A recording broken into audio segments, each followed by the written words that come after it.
Hello students, welcome to today's class. आज के अपनी इस क्लास में हम कुछ कंपाउंड जर्नल एंट्रीज पढ़ने वाले हैं। ये कुछ एडवांस एंट्रीज हैं, जैसे कि हमने अपनी पिछली क्लास में expenses, income, drawing, purchase return, sale return, इन सभी से रिलेटेड एंट्रीज पढ़ी हैं। अब हम थोड़ी सी और एडवांस एंट्रीज पढ़ेंगे और इसे समझेंगे। यहाँ पे मैंने कुछ 6-7 टॉपिक्स लिए हैं जिसके थ्रू मैं आपको एंट्री समझाऊंगी एंड आफ्टर दैट क्वेश्चन के थ्रू कैसे इन एंट्रीज को सॉल्व किया जाता है इसको मैं सिखाऊंगी। ओके, सो वीडियो में एंड तक बने रहिएगा। हो सकता है ये वीडियो मैं 2 पार्ट में बनाऊं, तो उसका वीडियो का नेक्स्ट पार्ट आप ज़रूर देखें। ओके, सो अब हम स्टार्ट करते हैं। सबसे पहले हम पहला टॉपिक लेते हैं bad debts and bad debts recover का। इसका मतलब क्या होता है इसको समझेंगे, देन एंट्री को समझेंगे। देखिए, बैड डेब्ट्स का मतलब होता है वो पैसा जो अगर हमें किसी से लेना है और किसी कारणवश कोई व्यक्ति हमको पैसा अगर नहीं दे पाता है जिससे हमें लेना है और वो पैसा डूब जाता है, तो उस पैसे को बोला जाता है बैड डेब्ट्स। मतलब कि सपोज आपको मुझसे पैसा लेना है और मैं किसी कारण से आपको पैसा नहीं दे पाऊंगी, आपका पैसा डूब गया, तो वो है बैड डेब्ट्स। लेकिन अगर कभी कभी ऐसा भी होता है कि कोई पैसा हमारा डूब जाता है, मिलने की उम्मीद बिल्कुल खत्म हो जाती है, लेकिन अचानक से कहीं से वो पैसा हमको वापस मिल जाता है या वो व्यक्ति हमें पे कर देता है, तो इसको बोला जाता है bad debts recover. Understand? Okay, तो अब हम इससे रिलेटेड सबसे पहले एंट्री समझते हैं, उसके बाद हम आगे के टॉपिक्स में आएंगे। ओके, देखिए, जैसे यहाँ पे हमको एक एंट्री दे रखी है। फर्स्ट एंट्री है 15,000 rupees due from Ramesh are not recoverable.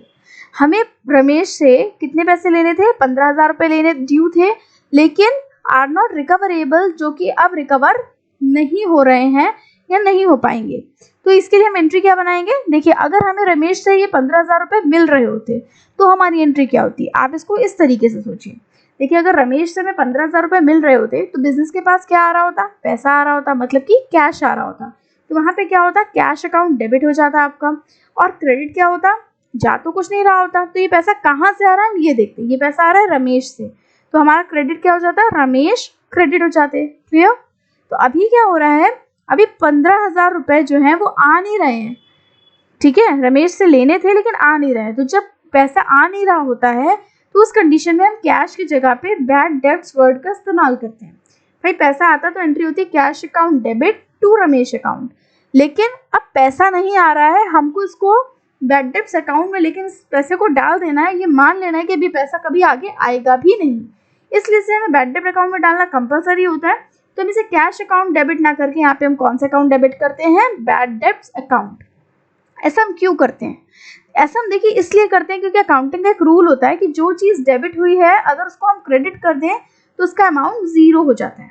Okay, अब जैसे मान लीजिए कि आपने रमेश को सेल की होगी 15,000 रुपये की। जब सेल की होगी उसने पैसा नहीं दिया होगा तो आपने क्या एंट्री की होगी?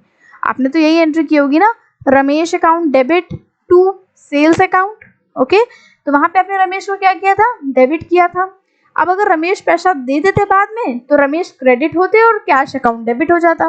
लेकिन अब रमेश तो पैसा नहीं दे रहे हैं, लेकिन हमें तो रमेश का अकाउंट क्लोज करना है ना अपनी बुक से। तो हम कैसे क्लोज करेंगे उनका अकाउंट? उनका अकाउंट हमने जितने अमाउंट से वहाँ डेबिट किया था उतने अमाउंट से हमें क्रेडिट करना ज़रूरी है। लेकिन तो हमने यहाँ पे उनका अकाउंट उतने अमाउंट से क्रेडिट कर दिया, लेकिन अब उसकी जगह हम डेबिट क्या करें? पैसा तो नहीं आ रहा, तो उसकी जगह हमने क्या डेबिट कर दिया? बैड डेब्ट्स अकाउंट डेबिट कर दिया। Okay, yes. नेक्स्ट आते हैं नेक्स्ट एंट्री पे। Mohan, who owed 20,000 rupees, has become insolvent. He paid 50 paisa in a rupee in a full and final settlement. देखिए, इसमें ये बोल रहा है कि हमें मोहन से 20,000 रुपये लेने थे, लेकिन मोहन इंसॉल्वेंट हो गया, यानी कि दिवालिया हो गया, और उससे 50 पैसा पर रुपी ही हमको 50 पैसा इन अ रुपी हमें फुल सेटलमेंट में मिल पाया। 50 पैसा इन अ रुपी का मतलब ये है कि 1 रुपये में 50 पैसे हमें मिल पाए।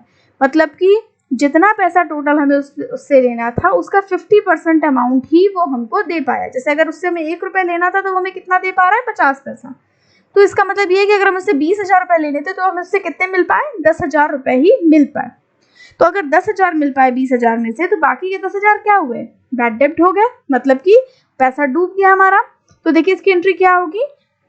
नॉर्मल एंट्री सबसे पहले सोचा करिए आप। जैसे अगर हमें मोहन से पैसा मिल रहा होता तो हमारी एंट्री क्या होती? Cash account debit to Mohan account होती। भाई, पैसा आता कहाँ से? आता मोहन के पास से आता। तो हम क्या करते? 20,000 कैश में डालते, 20,000 मोहन में डालते। लेकिन अभी कैश कितना आ रहा है? जस्ट 10,000 रुपीज़ आ रहे हैं, क्योंकि मोहन से तो हमें सिर्फ 50 पैसा पर रुपीज़ ही मिल पाया है।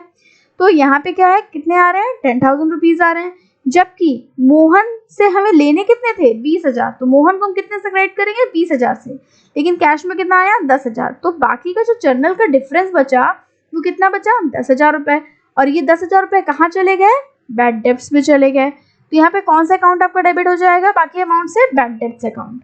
देखिए अब आप कहेंगे कि हमने यहाँ 10,000 और यहाँ 20,000 क्यों लिया, अगेन वही बात मैं रिपीट कर रही हूँ, सपोज अगर आपने मोहन को सेल की होती तो उस समय पे आपने एंट्री क्या की होती, मोहन को डेबिट किया होता ना, वहाँ पे Mohan account debit to sales किया होता ना, वहाँ पे मोहन 20,000 से डेबिट थे, तो अगर हमें मोहन का अकाउंट क्लोज करना है तो हमें मोहन को कम्प्लीटली 20,000 से क्रेडिट करना भी तो ज़रूरी है ना, क्योंकि जब तक जो अकाउंट जितने से डेबिट है उतने से क्रेडिट नहीं हो जाता तब तक वो क्लोज नहीं होता है। इसलिए हमने यहाँ पे मोहन को कितने से क्रेडिट किया, 20,000 से, और लेकिन कैश कितना आया, जस्ट 10,000 रुपीज़। तो कैश अकाउंट में तो हम 10,000 से ऊपर डाल नहीं सकते, तो इसलिए हमने कैश में डाला 10,000 और बाकी का रिमेनिंग अमाउंट हमने कहाँ डाल दिया, बैड डेब्ट्स अकाउंट में। ओके, ये हो गई एंट्री। नरेशन आ जाएगी, being 50% amount receive from Mohan in full settlement of his account. Clear? Okay, next entry में यहाँ पे देख लेते हैं, received cash 5,000 rupees for a bad डेब्ट रिटर्न ऑफ लास्ट ईयर। हमने कितना रिसीव किया, 5,000 रुपये रिसीव किया फॉर अ बैड डेब्ट, हमने बैड डेब्ट्स में से रिसीव किया ये पैसा, रिटर्न ऑफ लास्ट ईयर, मतलब कि वो पैसा जो डूब चुका था पिछले साल, वो पैसा अचानक से हमने 5,000 रुपये रिसीव किया। तो देखिए इसकी एंट्री क्या बनेगी आपकी, इसकी एंट्री बनेगी, पैसा आया बिजनेस में तो डेफिनेटली आपका कैश अकाउंट क्या हो जाएगा, डेबिट हो जाएगा, और यहाँ पे क्रेडिट क्या होगा, बैड डेब्ट्स रिकवर्ड अकाउंट आपका यहाँ पे क्रेडिट होगा, क्योंकि ये पैसा किस चीज़ का आया, उस बैड डेब्ट का आया जो जिसकी उम्मीद हम छोड़ चुके थे। तो यहाँ पे क्या क्या हमारा क्रेडिट हो जाएगा, बैड डेब्ट रिकवर्ड अकाउंट आपका क्रेडिट हो जाएगा और कैश अकाउंट आपका यहाँ पे डेबिट हो जाएगा। नरेशन आएगी, बीइंग बैड डेब्ट अमाउंट रिसीव्ड। ओके, नेक्स्ट है आपकी एंट्री, देखिए आप चैरिटी, फायर और थेफ्ट से रिलेटेड एंट्रीज आ रही हैं, तो पहले हम इसे समझ लेते हैं। देखिए बैड डेब्ट्स रिकवर का पॉइंट हम समझ चुके हैं, अब आते हैं loss on theft and fire का क्या मतलब है। देखिए loss on theft and fire का मतलब होता है, थेफ्ट का मतलब चोरी होना और फायर का मतलब जल जाना।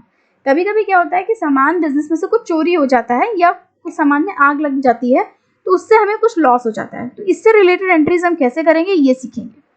इसके बाद देखिए नेक्स्ट पॉइंट यहाँ पे है ऑर्डर फॉर गुड्स का। ऑर्डर फॉर गुड्स का ये होता है, मतलब जैसे कभी कभी हम गुड्स को ऑर्डर देते हैं, जैसे हमने मान लीजिए ऑर्डर दिया कि हमें 50,000 बॉक्स जो है वो तैयार होके चाहिए, जस्ट ऑर्डर दिया, ना कोई पैसे दिए ना एडवांस दिया, कुछ नहीं दिया। तो जब कभी भी सिर्फ इस तरह की एंट्री अगर आपको क्वेश्चन में बताई जाएगी कि आपने इतने गुड्स का ऑर्डर दिया, तो देखिए इसकी कोई भी जनरल एंट्री आपके पास नहीं होगी। क्यों नहीं होगी, क्योंकि इसमें कोई भी कैश रिलेटेड ट्रांजैक्शन नहीं हो रहा है कहीं भी, ना इसमें कोई ऐसी बात है, तो इसलिए इसकी एंट्री जो है वो आपकी नहीं होती है। अब आते हैं loss on theft and fire से रिलेटेड एंट्रीज को समझ लेते हैं। देखिए यहाँ पे आपको दे रखा है goods costing ₹500 given as charity. हमने क्या किया, 500 रुपये का गुड्स जो कॉस्ट 500 रुपये कॉस्टिंग का जो गुड्स था वो हमने एज ए चैरिटी दिया। तो बिजनेस के पास से क्या गया, गुड्स गया, किस चीज़ के लिए गया, चैरिटी के लिए गया। तो जो चीज़ जाती है वो क्रेडिट होती है, तो गुड्स क्रेडिट हो जाएगा और क्या डेबिट हो जाएगा, चैरिटी आपकी डेबिट हो जाएगी। देखिए यहाँ पे आपकी एंट्री आप देख सकते हैं, चैरिटी आपकी डेबिट हो गई और यहाँ पे गुड्स क्या होगा, क्रेडिट हो जाएगा। यहाँ पे आप लिख सकते हैं टू गुड्स अकाउंट भी, और यहाँ मैंने परचेज अकाउंट लिखा है, इसे आप परचेज अकाउंट भी लिख सकते हैं, क्योंकि हम वही वाला गुड्स तो चैरिटी में देंगे जो हमने खरीदा हुआ होगा। खरीदे हुए गुड्स के लिए हम क्या वर्ड यूज करते थे, परचेज वर्ड। तो यहाँ पे आप टू परचेज अकाउंट भी लिख सकते हैं और चैरिटी अकाउंट भी लिख सकते हैं। क्लियर? चैरिटी का मतलब होता है जो पैसा हमने दान में दे दिया और डोनेशन के लिए दे दिया। ओके, नेक्स्ट आता है goods worth ₹20,000 were destroyed by fire. 20,000 रुपये का जो गुड्स था वो फायर में डिस्ट्रॉय हो गया। ठीक है, इसकी एंट्री देखिए क्या होगी, 20,000 का गुड्स फायर में डिस्ट्रॉय हो गया, तो हमारा क्या गया, गुड्स चला गया हमारे पास से, क्योंकि जल गया तो गुड्स गया हमारे बिजनेस से। तो टू परचेज अकाउंट आपका यहाँ पे क्रेडिट हो जाएगा या टू गुड्स अकाउंट क्रेडिट हो जाएगा। और किस चीज़ में गया गुड्स, फायर में गया, तो यहाँ पे loss on fire account debit हो जाएगा, क्योंकि फायर से लॉस हो गया ना हमें ये, तो लॉस ऑन फायर अकाउंट आपका डेबिट होगा और टू परचेज अकाउंट आपका क्रेडिट हो जाएगा। क्लियर?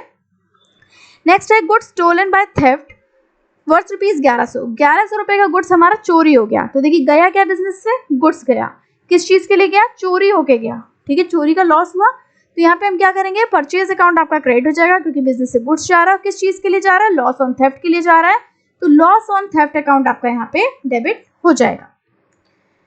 सो यहाँ पे देखिए मैंने इतनी चीज़ें आपकी क्लियर कर दी हैं। Loss on theft, fire, order for goods, charity